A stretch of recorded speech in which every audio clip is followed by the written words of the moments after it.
माझं नाव जीवन कलगोंडा कुर्णे, राहणार मानकापूर, तालुका निप्पाणी, जिल्हा बेळगाव. मी 2019चा पासआउट आहे. बी ई मेकॅनिकल माझं शिक्षण आहे. एस आय टी कॉलेजमध्ये शिक्षण झाले.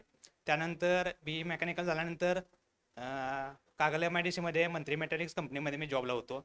जॉबला असतानाच मला तिथं जॉब करायची इच्छा झाली नाही. म्हणजे इंजिनिअरिंग करून आपण 15-20 हजारला राबण्यात काय अर्थ नाही असं वाटायला लागलं. त्यानंतर जॉब जॉब सोडून क्लास जॉईन करायचा निर्णय घेतला.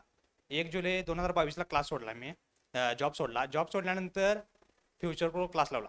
जुलै महिन्यात क्लास लावल्यामुळं ऑगस्टपासून एक्झाम चालू झाल्या. त्या एक्झाम काही मला टार्गेट करता आले नाहीत.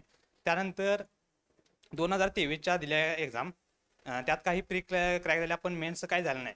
आतापर्यंत 10-12 मेन्स दिल्यात, पण 3 इंटरव्ह्यू दिल्यात मी, पण फायनल सिलेक्शन कशात होत नव्हतं.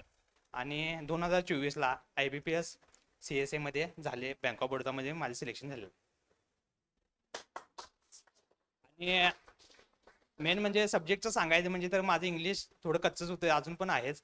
आणि सगळ्यात जास्त रोल माझा आता सिलेक्शन होण्यामध्ये क्वांटचा आहे.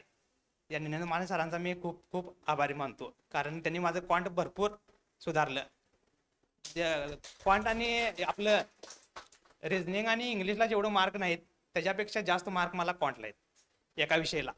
आणि त्याच्यामुळे माझं फायनल सिलेक्शन झालेलं.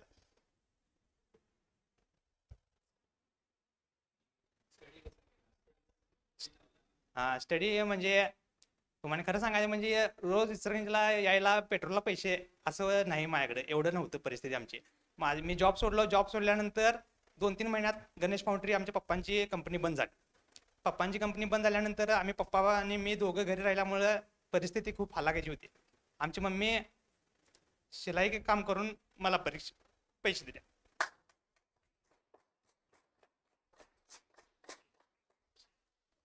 पुण्याला जायला तिथं जाऊन वस्ती राहायचं नाही म्हणून मी कायम स्लीपर गाडीने गेलोय. बसमध्ये जाऊन झोपायचं, सकाळी उठायचं, पेपर द्यायचं, घरी परत संध्याकाळी घरी यायचं, असं काम केलं. मला तिथं जाऊन रूमवर राहायचं, जेवणाचं खर्च मला काही परवडत नाही. आणि आता पण 5 तारखेला माझी उद्या ह्याला सेंट्रल बँकची PGDF होते, पण ती परीक्षा मी द्यायला गेलो नाही. आता राहून दे म्हटलं, मम्मी तुला काही खर्च नको यावेळी. पण असं परिस्थितीतून मी शिकलेलो आहे. माझ्या मम्मीसाठी, पप्पांसाठी मला जॉब घेणं महत्वाचंच होतं.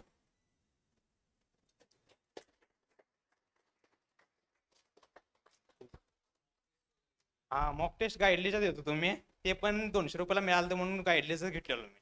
आणि अड्डाचं फ्रीचं क्विज देत होतो. त्याशिवाय मी दुसरं काय मॉक वापरलो नाही. आणि आपलं करंट अफेअर्सला मी हॉलिवूडचं शीतल मॅमचं विकली व्हिडिओ करत होतो, ते पण फ्री होतं म्हणून यूट्यूबवर. जेवढं जेवढं फ्री होतं, मोफत होतं, तेवढं सगळं मी वापरलं. पैशाच्या मागं काय लागलो नाही, कुठलं एक्स्ट्रा परचेस करायला काय बघितलं नाही.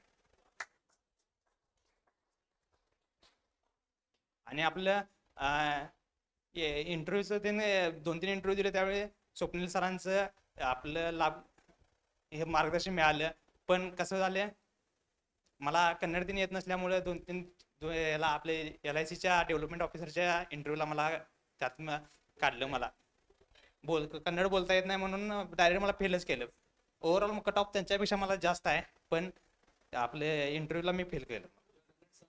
हा, कन्नड समजते पण बोलायला येत नाही असं. फायनल मेसेज सगळ्यांनी देईन की प्रामाणिक कष्ट करा. प्रामाणिक कष्टाला IBPS कायम साथ देते. आणि आता तर माझा विश्वास पडलाय की मेहनत केल्यावर यश मिळते नक्की. धन्यवाद. तुम्हाला काही विचारायचं असेल तर विचारा.